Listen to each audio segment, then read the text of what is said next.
Hello learners, welcome to my online class. I hope you are well. I am also fine.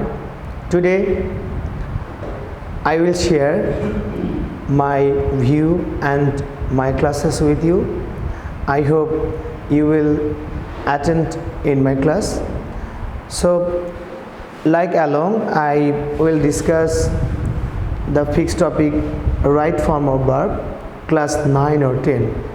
তোমরা জানো নবম দশম শ্রেণীর ইংরেজি দ্বিতীয় পত্রে নং 4-এ রাইট ফর্ম অফ ভার্ব থাকে। ঠিক এই রাইট ফর্ম ভার্ব সংক্রান্ত আগে মোট আমি 4টি ক্লাস আলোচনা করেছি। আজকে পঞ্চম লেকচারে রাইট ফর্ম ভার্ব সংক্রান্তই তোমাদের সাথে আলোচনা করতে চাই। তোমরা আমার সাথে থাকবে ইনশাআল্লাহ। চলো দেখি আজকের রাইট ফর্ম ভার্বগুলো আমরা কিভাবে সাজিয়েছি। রোল 5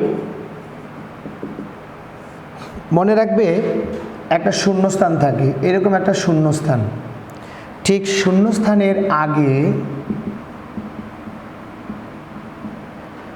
ঠিক এই শূন্যস্থানের আগে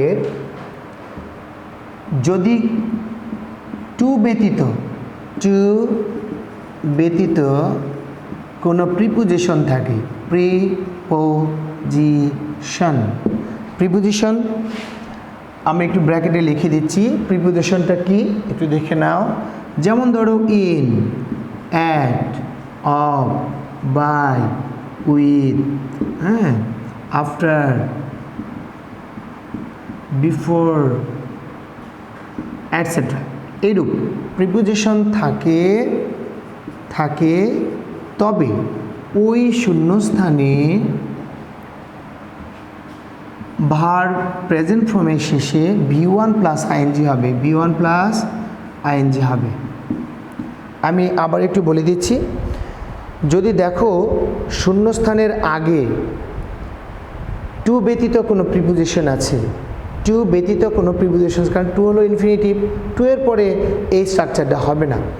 তবে ওই শূন্যস্থানে তুমি একটা ভার্ব আনবে, ভার্বের প্রেজেন্ট ফর্ম হবে এবং ওই ভার্বের সাথে তুমি আইএনজি যোগ করবে। সবসময় মনে রাখতে হবে আইএনজি যুক্ত হয় কিন্তু ভার্বের প্রেজেন্ট ফর্মের শেষে, না পাস্ট ফর্ম না পাস্ট পার্টিসিপল ফর্ম, অবশ্যই প্রেজেন্ট ফর্মের শেষে। তাহলে আমরা একটা উদাহরণে আসি। দেখো after dash my education oblique, এখানে এডুকেশন না দিয়ে যদি আমি গ্র্যাজুয়েশন দিই,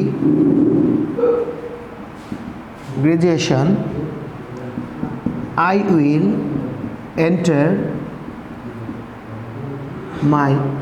এন্টার ইনটু মাই জব। একটু লক্ষ্য করো, এখানে এটা একটা শূন্যস্থান, ঠিক এই শূন্যস্থানের আগে একটা প্রিপোজিশন আছে, আফটার হলো একটা প্রিপোজিশন। ঠিক আরেকটা উদাহরণ আমরা লিখব, by dash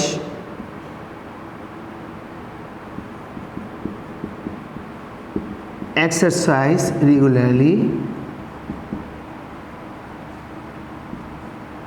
regularly we can be fit oblique healthy. Dear learners,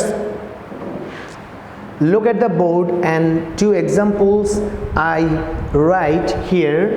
Basically শূন্যস্থানের আগে একটা প্রিপোজিশন, এই শূন্যস্থানের আগে বা একটা প্রিপোজিশন আছে যদি থাকে, এরূপ যদি কোনো শূন্যস্থান কখনো রাইট ফর্ম ভার্বের খুঁজে পাও তাহলে দেখবে যে ওই শূন্যস্থানে ভার্বের প্রেজেন্ট ফর্মের শেষে আইএনজি যোগ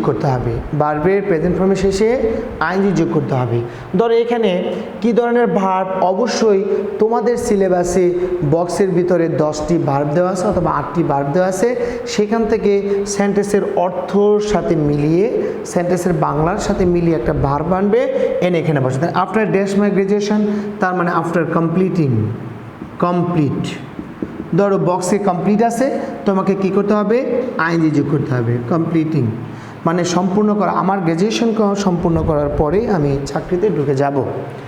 এরপর বলেছে বাই ড্যাশ এক্সারসাইজ রেগুলারলি, তার নিয়মিত ব্যায়াম করার মাধ্যমে, নিয়মিত ব্যায়াম নেওয়ার মাধ্যমে, ব্যায়াম করা তার মানে টেকিং, যেখানে আমরা কি করব টেক ভাবটাকে আইনজি যোগ করব, কারণ হলো হবে taking.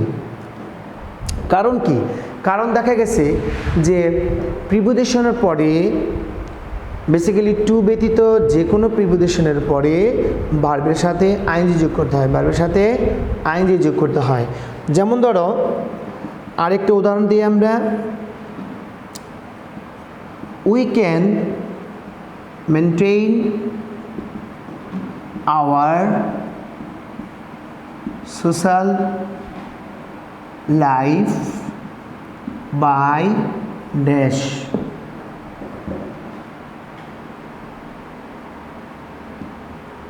The activities,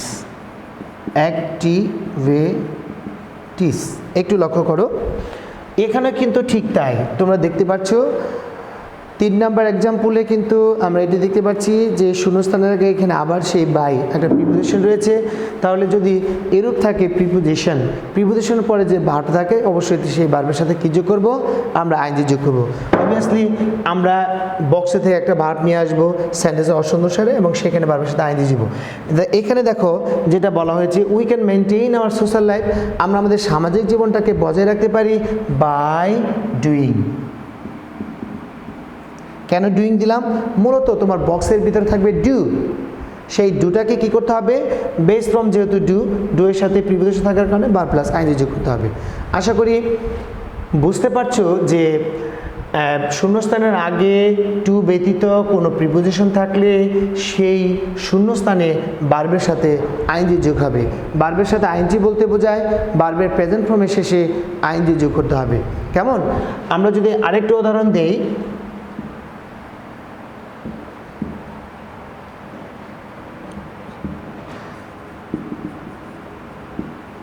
without dash more and more we cannot make a good result.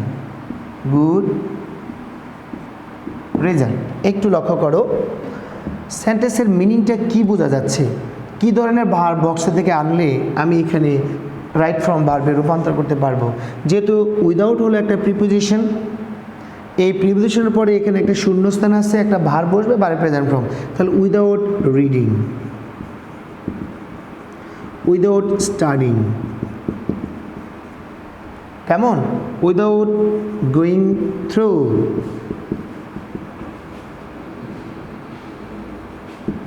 এরূপ। তার মানে দেখা যাচ্ছে প্রিপোজিশনের পরে ভার্ব থাকলে তার সাথে কী করতে হচ্ছে? আইনজি যোগ করতে হচ্ছে। আশা করি এই রুলটা খুব সহজেই বুঝতে পেরেছো।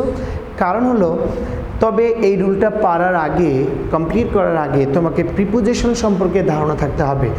তুমি প্রিপোজিশনের টপিক্সে যাও, কারণ প্রিপোজিশন একটা পার্টস স্পিচ, প্রিপোজিশনের অধ্যায়ে যায় তুমি কি করতে পারো? প্রিপোজিশন সম্পর্কে সব তথ্য নিতে পারো, নেওয়ার পরে কতগুলো প্রিপোজিশন আছে এগুলো তুমি বের করতে পারো। এমনকি অবশ্যই তুমি বইয়ের সহযোগিতা নেবে, তোমার যে বইটি আছে সেই বইয়ের সহযোগিতা নেবে, তাতে তুমি প্রিপোজিশনটা বুঝতে পারবে।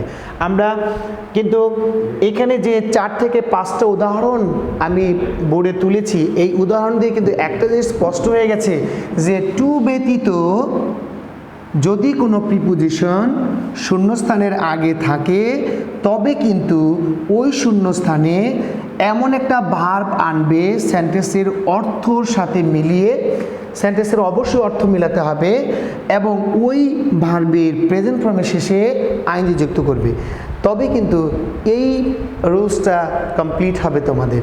আশা করি আমার এই রুলটা সহজে বুঝতে পেরেছো এবং এটা বারবার ভিউ করতে পারো। ভিউ করলে, রিভিশন করতে থাকলে তুমি সহজে বুঝতে পারবে।